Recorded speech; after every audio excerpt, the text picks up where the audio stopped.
Eddie, Jason, and Chris. EJCShow.com. It's Eddie, Jason, and Chris show. All right, we're going to get Samantha Scarlette here on the line, and Jason and Chris are telling secrets when we're on the air. We're not telling secrets. How's that professional? That's not professional. We're not how's telling it professional secrets? that you're telling them that we have a secret? It's Okay. And you clear your throat as soon as we go on every week. I do. Talk about professionalism. I know. Let's Get talk that about it. cleared up, and then maybe we can start talking and getting judged. checkmate. Say hello to Samantha Scarlette and be professional. Hello, Sam. Hi, Hey, How are you? I'm good. How are you guys? Did you get a Porsche? No, that whole thing's still kind of messed up. Actually, we just got the money back on it. So Oh, at least you got the money that's good. back. Yeah, finally, like 2 weeks later. Ah, yes. Yes. Go BMW. How are you doing? No, I'm good. How are you guys? Do you have a little bit of a cold going on or sick? Yeah. something? Yeah, I'm getting sick. It's Oh, no no. fun. I don't know. Yeah, there's that thing you've going been around. sick for like 3 weeks. What? No, I was fine last week, but like I woke up today with like a sore throat. So yeah, Oh, no. Well, I hope... it's freezing cold here though. I'm under like 2 feet of snow, so Right. getting sick is like natural. Yeah, you guys had a big northeastern storm there, huh? Yeah, it kind of sucked. And yeah, it's been great here in Denver. It was just 80 degrees the other day. It's supposed to be 80 again Thursday.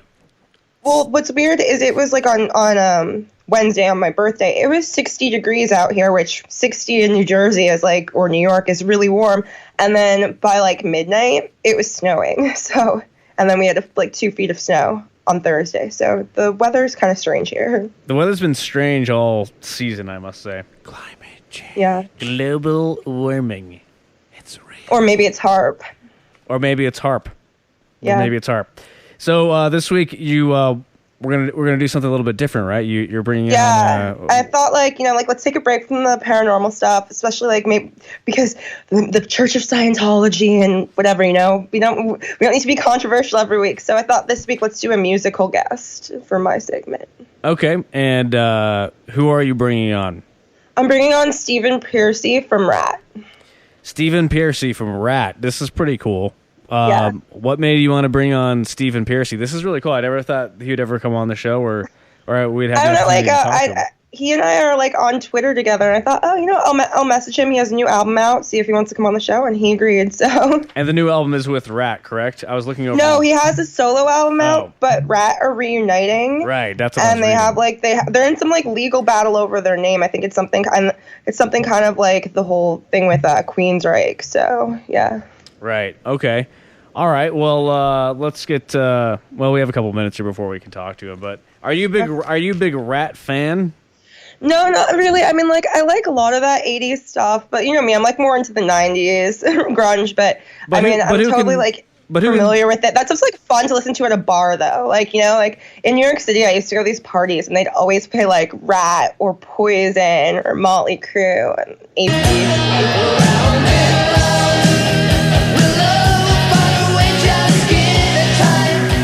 This song is awesome. It's timeless, and Rat. You can't deny Rat's influence in '80s metal. What kind of bars were you going to?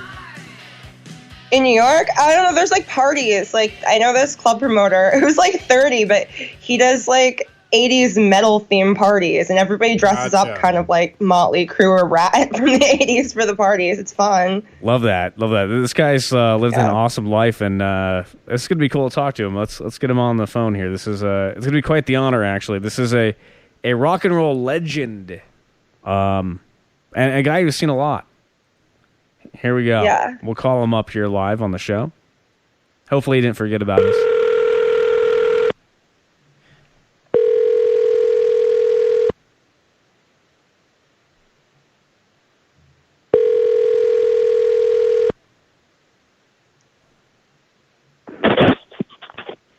Yes. Yes, Mr. Pearcy, this is the Eddie, Jason, and Chris show. Samantha Scarlette here as well, calling for our live interview. How are you? Great. How are you guys? Great. We're doing good. Thanks for taking the time to come on the show and talk to us a little bit. It's an honor to have you. No problem. How you guys doing today? We're good. Doing great. Good. How you doing, girly? I'm good. It's awesome to finally talk to you. So let's get into the interview. You guys, Rat, you guys just reunited Saturday night on stage in Minnesota. How was that? It was actually a great show, sold out, getting the feet wet again. The next show up is we headline the M3 Festival in April. In the meantime, I have to start my solo tour next month for Smash. So I'm kind of ping-ponging around. You didn't sound too excited about doing just festivals right now. You mean? What do you mean you have to start your solo tour? You mean you get to? You're excited about it, right? Oh, my solo tour? Yeah. I don't know, just the way you said that. Just making sure you're excited. Of course. Oh, yeah. I don't have to. I want to. I mean, the record's doing great. It's charting very well, which is incredible, and it's doing good. Put a lot of hard work into the record, and it's paying off. But at the same time, we're talking about two different monsters here. Rat is one, and my solo band is another. But they'll complement each other. There's no problem with that. Now, before we get talking about the solo album, what's the whole deal with this legal battle that you guys have been in with Rat? Because it's kind of like how with Queensryche, there were like two different versions of the band going around, and then there's a lawsuit against your former drummer Bobby Blotzer because he has like a revolving door version of the band. So what's going on with that? Well, what's going on with it is the person decided through another entity which no longer exists that he had control and rights when in fact he didn't, and it was proven in court that the partnership does, and that's the four of us including him, but we fired him up from the partnership. And so it's pretty much the water, pretty much dust is settled. Just finalities now legally. It was not a good thing. It had a lot to do. The thing is with the band is this guy never wrote a note, and he just decided, well, I'm, king of the jungle. It's going to be I'm going to rewrite history. And we said, no, you're not. And the fact that he was suing us for, it made it even worse. It's like, okay, how many fights do you want to get into? You want one big gang fight, or you want to take each one of us on by yourself? And he decided to do it by himself, which is even worse. And so we're happy with the outcome, and we are the only version that is out there, and will continue to be out there. Well, congratulations on winning the lawsuit, by the way. But when that whole thing first started to go down, I mean, what was going through your mind? How are you? I mean, that's got to be kind of a huge personal dig. Yeah, the thing is, when you have somebody, like I say, try to rewrite history, and they're doing it with a cover band, and look, I wrote a lot of, if not all of the songs I had something to do with, so it had more to do with our integrity. It's like, we work all these years, and people still want to see us. We don't go and play out there all the time anyway. We take a year or two off, or maybe 6 years between records, but that gives nobody else permission to just decide one day, well, guess what? I'm, going to do everything, and I had nothing to do with nothing but play, play drums, and so it was kind of more of an insulting and damaging to the integrity of the group and our legacy. I mean, I'm sure Robin is quite pissed somewhere.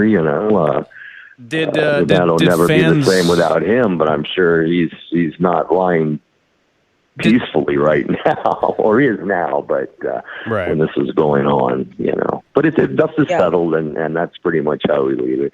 We're not into mudslinging and this adolescent name calling and stuff, which we found very humiliating to our audience. Oh no, we're way past that. Which are much smarter. Our audience is much smarter than somebody gave them credit for. Absolutely. Well, to me, it's kind of mind-blowing that he would have the nerve to take your stuff, being that he wasn't a co-writer on the music, and then take the name and then go perform music that didn't really belong to him. Couldn't you guys have filed some injunction against him performing the songs, or does that just fall under fair use as far as doing covers? Well, anybody can play anybody's music, but you eventually have to pay a sync rights, so that's a little complicated there, but yeah, there's some reality. But I mean, should we get into that? No. I mean, I'm still getting paid eventually from it, and I'm on every song we've ever written, if not written by myself. So, but you got to think the nerve is off. The nerve of that guy, though. I mean, like, what the hell was his end game? He's going to go out there and perform these songs, and he thinks he's going to get away with it. I mean, was it a publicity stunt on his end? Well, they thought they could. They thought they could, but no. Okay. I mean, justice is peace, and I don't know what kind of language I can use here, but when you mess with the wrong people, you get a bitch slap, It's the internet, so you can't say bitch. Yeah, well, it's going to use much worse words than that. Now that you guys are back together, is there a new Rat album in the works? Actually, that's a good question. Now that Smash is done and out there, Warren and I have actually demoed up a couple songs. We would like, as we're taking things very meticulously this time around, hopefully by the end of the year, we'll start work on a record. That's the plan, so we can have a nice 2018 with a new record. We like making records. The one thing that keeps this band together all the time, in particular Juan and myself, and even Carlos, who wrote on the last record, is the music. I mean, this is what we do. I do it 24/7. I'm always writing for something, or because you're also we'd like to start producer work as well. At the end of the year on a record. Yes. You're also a record producer as well, right? So you're always doing something in that respect. Mm-hmm. But I did say... Yeah, I do music for, that's the re-recorded songs on The Wrestler of Mine, and I've done stuff for TV shows, Wicked City, and NHRA, ESPN2 Racing, and I'm getting ready to do something again with somebody, a project, and...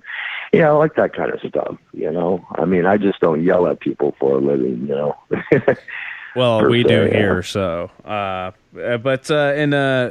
actually, it said that in the research, actually Wikipedia, can we really credit Wikipedia with anything? But they said that you already announced that Rat is working on a new record, right? Or are we hearing that for the first time? Okay, you did announce. Yeah, correct. We've already demoed a couple songs, and I think they're amazing. And that would be the way we write. One or somebody would just show me a riff, and if I start singing to it right away, it's like, let's go into the studio. And that's how it works. We just go in the studio, everybody has one, and we start writing a song, nothing's changed, just different technology, Does this go on your record label that you run, or what? No, you see, I license my stuff out, or I put it out myself through Top Fill Records. I like to retain my ownership, or eventually get my masters back. But I'm sure we'll work on something. The last one, I believe, last record was with Roadrunner, but I think that it's been too long. But now we have Juan back as a writer, and it's very important. I mean, Juan and I wrote songs like Lack of Communication, You're in Love, some of our hits. So it's good to have him, back in the fold for when we do a record. It took 10 years to do the last one. It's been 6 years since the infestation. So we're on target here. All right. Well, when going back to your solo album. Go ahead. Oh no, go ahead, Sammy. Oh, going back to talking about your solo album. How does it differ from Rat? Is it the same vibe, or what can people that aren't familiar with your solo project, what can they expect if they go pick up the album? With Smash, well, they're going to get a record that's really quite diverse, and that was pretty organic. We wanted it to be like, listening to, maybe, I wouldn't put myself in the same category as Zeppelin, but listening to something like Immigrant Song and Then That's the Way, or something, it's our physical graffiti, I would like to say. It covers all angles. It's an ebb and flow. It's not your standard boy-girl party, early rat scene stuff. It's quite involved, and it took a long time to write. We really spent a lot of time on it, and we're happy it's out on vinyl, because that's how it should be listened to. Not on vinyl, but it should be listened to like you're listening to a record, beginning to end. And I'm sure when people put it on, they'll listen to it all the way through. Was that you're going to want to listen kind of to the way every to song. Go. Sorry, for me, it cuts out on my end, but what I was saying is vinyl's kind of the way to go these days anyway, because vinyl sells more than CDs, and I think even more than MP3s, so you're smart to release on vinyl. Yeah, you're correct. Yeah, it actually, in Europe, I believe it's the top-selling item. Listening tool out there. iTunes has its own chart, and this has its own chart now. Look, they're calling me a new artist. I entered number oh my gosh, that's so funny. 2 as a new artist in Billboard, and then I'm top 8 here and 160 there. They have me in like 4 or 5 different categories. And I'm like, well, whatever. At least we made it. That's all I cared about. And it's a good record. It took a long time. Eric Ferrantino's my guitar player. We co-wrote everything and spent a lot of time on it. And it paid off. Even down to sequencing now. A lot of people, I don't know if they know about compressing music, in the studio. It's called squashing it to make it sound a certain way. Well, we didn't do that. We wanted you to be able to listen to it and turn it up and up and up, and it won't distort. So we pulled out all the stops on the solo record, and I intend to use the same, ethics when we go do the Rat record, spend a lot of time on it. Well, cool. We're awesome. looking forward to that. And how do you? A personal question: how do you continue to be such a badass throughout life in general? Well, I don't. I just do what I do. In the beginning, I stumbled into this lead singer kind of position. I was a guitar player first, but. I've never had any lessons or anything methodical. I just did what I did. Back in the day, it was Jack and cigarettes or whatever else we could abuse ourselves with. And this record was a very sobering experience, When I mean that, everybody was sober and remains that way for quite a long time. So it does help, You didn't think it did. In the 80s, it was okay, but nowadays it doesn't work, So you're saying you could not record a record on Jack Daniels these days? It just would not happen. Well, I wouldn't want to now, because the outcome of what you're doing at my day and age in the game, I may look 20, but 19. But my body's probably about 150. You have to get some of those Aussie genetics. I think that's an interesting comment, though, because I've noticed with a lot of younger rock bands, they all think that they can be like Rat or Motley Crue and be like partying and drinking and get to the level that you guys got to back in the 80s. But the thing is, you guys are, I'm assuming, were probably already famous and signed before the heavy partying stuff came in. Sure. Well, we were having at it, but, as success breeds excess, at that time, everything was new and everything was free and there was way too much of it. And, we lost one of our band members to substance abuse, Robin, and, it just kind of throws you for a loop. And I didn't want to be the next down the line, which, it's in my book. I was headed there, and eventually decided that's not how to stick around, you know, if you want to continue doing what you're doing. Yeah, a lot of people think they can do that, you know, but I'll guarantee you nobody could do that. Nobody could bands have tried to hang out with us before. They didn't last. You know? Well, how do you explain Keith Richards then? Can anybody explain that guy? Who? Keith Richards. Keith? Oh, man, he made a deal with the devil, man. I know. Like, what the hell's going on with that guy? As far as I know. It's like Bob Dylan. It's like Bob Dylan. Listen to Bob Dylan. He made a deal with the man upstairs, downstairs. You know? I don't know how some of these people do it. Last I heard, Keith Richards is still, you know, heavily boozing and still smoking and, like, you know... Still going strong, too. I don't get it. I've even heard stuff that Keith Richards still does heroin. I don't know how true that was. I think it was from like 5 years ago that he does it in like moderation or something. Oh, well, you know, anything in moderation. I think he pretty much, he had a great book, by the way.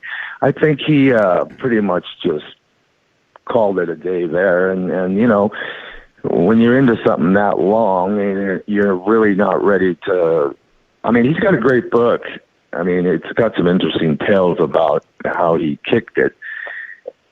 And it wasn't through rehab. He just crawled in a corner for 5 days or 6 days and roughed it out. But I think he's just like a jack guy, but it would probably take like about 4 bottles, you know. That's intense. We should explore that on our next... Now that you say that, though, it kind of makes me wonder with Keith Richards if most of the stuff, like us thinking that he's drinking or doing drugs still, if that's just all kind of like a mystique and a hype around him. And he's like, for all we know, he could be like a teetotaler now. Well, you'd be surprised. I mean, look at the people that have fallen, and you've never known they were, you know, full-blown heroin addicts or... you know, whatever they were, you just don't know. You know. I mean, yeah. George Michael. I mean, shit. I didn't know. That was shocking. Did you attend the Grammys, by the way? No, we were gone. We were doing the show. What No. do you have any interest in that at all, or you you know, is that the awards? Yeah, I've been to many of those things over the years. They're interesting, but you know, it's pretty political. You know, seems like a bunch of bullshit. Otherwise, you'd have more rock bands that sold millions and, you know, made the record companies billions of records involved. You know, the whole thing is just an industry hand job to itself. Really, I mean, you have the whole industry congratulating itself that way it can sell more records because they put this artificial stamp that says Grammys on there. Well, did you see what happened to Metallica? Yeah, you know, anybody can create, but the Grammys are supposed to be, I mean, it's a voting system. I could vote in I think I was to vote in there. I'm a voter, but it's just political because it doesn't matter if I vote for, you know, Ozzy or somebody, they're not likely going to win, you know. Best male vocalist, hard rock singer or something, you know. So it is what it is. It's not like Did you see what happened with Metallica? You know. Did you see what happened with Metallica last night on the Grammys? No, I didn't watch it. What happened? Yeah, I know I jammed with Lady Gaga. So the person that they performed with Lady Gaga, and Laverne Cox introduced them, and she spent more time talking about transgender issues and stuff than anything else, and she forgot to even introduce Metallica. She just introduced Lady Gaga, which was bad enough. And then they get on stage, and James Hetfield is singing, and his mic is completely muted. And then I guess there's also issues with the guitar. So throughout the thing, you're not getting the full audio of the instrumentals, and then you only got Lady Gaga's vocals. So there's like all these sections where there's no vocals on it, and then he had to go over and share the mic with Gaga. Like, it was a mess. I mean, they sounded great if you could have actually heard him. Yeah, I've got to go. I've got to do some checking up on that and see what really went down. I mean, I don't watch those things because I say they're too political. I mean, you know, the parties were great when I went to them, you know, but that was then. I wouldn't go now. You know, if they wanted to give me an award, it'd probably go in my garage like a doorstop anyway, you know. You don't seem to be like the type of guy who likes to kiss ass to get awards. That's why I like No, it. man, I get them, and the ones I respect are the indies, you know. The only 2 records that mean anything to me are my first gold and platinum album, and I don't even put those up. I've given most of mine away. You want to send one over here? I'll hang it. Yeah, EJC show. Yeah, well, I mean, look, if I'm in the books, you know, I'm in the history books. I don't need to look at shiny things in my house to prove that I did something, you know. Show me the publishing checks. That's all I care about. There you go. Where do you see the future of rock? Well, there's some good bands out there. You know, I've been turned on to some of these younger new bands, the Yellow Cards and the Screaming for Sirens and the whoever else. There's a bunch, and there's a lot of really good female. What I've noticed is a lot of really good female singers out there. Excuse me. And I think they're very talented. You just don't know these days. It could be somebody out of the blue. You don't need record companies these days to become somebody. With the internet, you can maybe get a deal that way. You know, you just don't know anymore. But it just takes one song, you know, and you never know. But there's a lot of great bands out there. But if they can sustain themselves, you know, 10 years, you've done something. If you can do it for 20 or 30, well, then you've really accomplished something because you've got staying power. I don't know how we still do it, and you know, I appreciate everybody that comes and sees us or me solo because it just means, hey, they're still turned on, you know.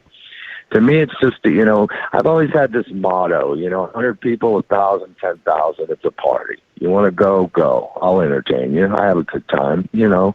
I don't take it so serious, you know, to where, you know, I don't go biting in towels and drinking lemon tea and all that BS, you know. It does nothing for me, you know. Well, you're a down to earth, a down to earth dude, and a great guy, awesome musician, and we all, you know, have grown up listening to your music. So thanks for coming on the show, Stephen. I appreciate it. It's I great to appreciate have it very much. Thank you. And anybody wants to know what's happening in the rat world or my solo world, they can go to stephen-pearcy.com and let's hang. You know. All right, well, rock on. Go buy the new album. And yeah, thanks again. It's been an honor talking to you. Take care. All right, thank you guys very much. Thank you so much. Bye. You're welcome. Bye. Bye. What a nice guy. Thanks, Sammy, for that. That was just a pleasure to talk to a cool dude who's seen it all. Yep. And it's an interesting perspective on the music industry to talk to somebody that's been in the biz for like probably 35 years or more than that. I think Rat came out in like 1983. So definitely like a different thing than what usually we talk to on the EJC. Absolutely. What, Chris? I was just going to say that is definitely true. Yeah, usually the bands we have on have like only been around for like 5 minutes, and they're just like, we don't know what's going on. Definitely one of the five or 10 biggest names I think we've ever had on the show. Yeah, I'd argue. Right up there with Michelle Obama, I think. Did you guys really have Michelle on? Briefly. Yeah, and we had Jay Leno's wife. She's great.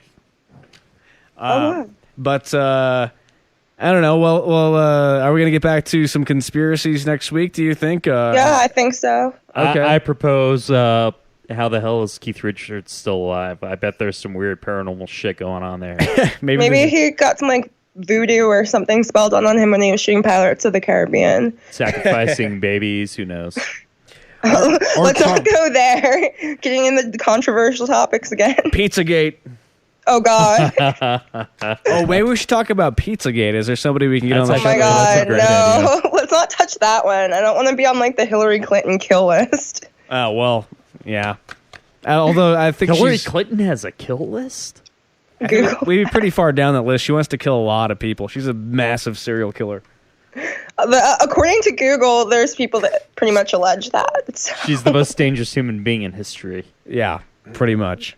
I'm not really afraid of her in the pantsuit. Did you guys notice that Katy Perry was wearing a Hillary Clinton-inspired pantsuit on the Grammys last night?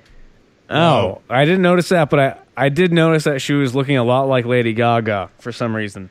Oh, see, I didn't really pick up on that, but like when her performance came out, I'm like, why is Katy Perry in that hideous pantsuit? And I'm like, oh, it's for Hillary Clinton. Yeah, it did get a little political on her thing. Yeah. Like, did she know that she does realize that the campaign's over, right? And Hillary's not running anymore? Apparently not. Plus, people are kind of angry at her because at one end she's like trying to be all politically correct and like super political, and then she was like mocking out Britney Spears and her mental illness, which is like totally not cool. Especially because the head shaving thing happened like 10 years ago, and she kept bringing that up like multiple times on the red carpet. So people are kind of on the internet like pissed at her, and rightfully so. Eddie, are you dumping on Pantsuit Nation? Pantsuit Nation. But that's a thing. That's a thing. That should be a podcast. Yeah, it's like a Facebook. No, it's a Facebook group. Yeah, in support of like women's rights and Hillary Clinton. Should we do the whole show in pantsuits next week? Oh my gosh! Yeah, let's get the Pantsuit Nation on. Yeah, how many pantsuits do you have, Sammy? Does your clothing line? I have 0 pantsuits. Actually, I used to have one from when I was a teenager. I was going to go to this really strict private school where you had to wear like business casual. But I don't have any pantsuits anymore. Well, I'll get MK Ultra 90 on that. Oh, yeah. I'm going to make a goth pantsuit with, like, it can have, like, the Sex Pistols God Save the Queen logo on the back, but with, like, Hillary Clinton on it. And it'll be a crushed velvet pantsuit with studs. Yeah. That'd be awesome. I love that. Actually, I think that would sell. I know. I think we just gave you $1 million idea. You're going to go in Shark Tank. The goth pantsuit. All right, well, cool. We're looking forward to talking to you again next week, and hopefully you feel better. Don't lose your voice, because there's that. We need you to carry the show. Yeah. Yeah, no, I have to get better because I have second row seats to see the Red Hot Chili Peppers Saturday at Madison Square Garden, and I cannot be like sick for that. So there's a Flea. There's Anthony Kiedis. There is the Chad. Josh Klinghoffer. Who's the other guy? Josh Klinghoffer. Oh, okay. You knew. All right. We were talking about that at the beginning of the show. That nobody knows. I can name like every Red Hot Chili Peppers guitarist ever, probably. The funny thing is, only 2 of the people that have ever been in the Red Hot Chili Peppers are from California, and out of their current lineup, Josh Klinghoffer, who's only like 30-something, is the only one who is actually born in California. That's actually pretty funny. Yeah, but Lee's Australian. Who's native? Who's native Californian anyway? Not even a thing. Josh Klinghoffer is, and then the guitarist in the 90s before or after Frusciante, well, in between both of Frusciante's stints, from Jane's Addiction. What's California. Navarro? Yes. Yeah. He's also from California. All right, well, cool. Have fun at that show, and let us know how it went. We'll be looking for your tweets. Tell Flea, I'll have a ton of videos up. Tell Flea, Eddie, Jason, and Chris said hi. Yeah, tell Flea. He still owes me money. Yeah. Make sure you take like 3 shots of whiskey before bed tonight. That'll make you feel better. Good idea. Seriously. That's Jason's RX. Yeah. All right, Sammy, thanks. We'll talk to you later. Bye. Good night. Bye. There's Samantha Scarlette. And follow her on Twitter. Let's play Rat, because we just had Mr. Stephen Pearcy on the show. Why not?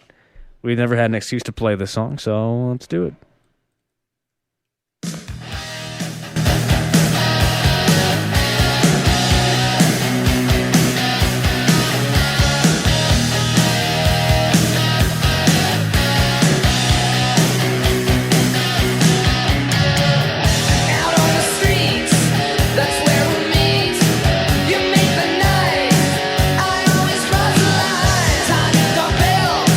Abuse the sales, get it away.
The Eddie, Jason, and Chris Show. EJCShow.com.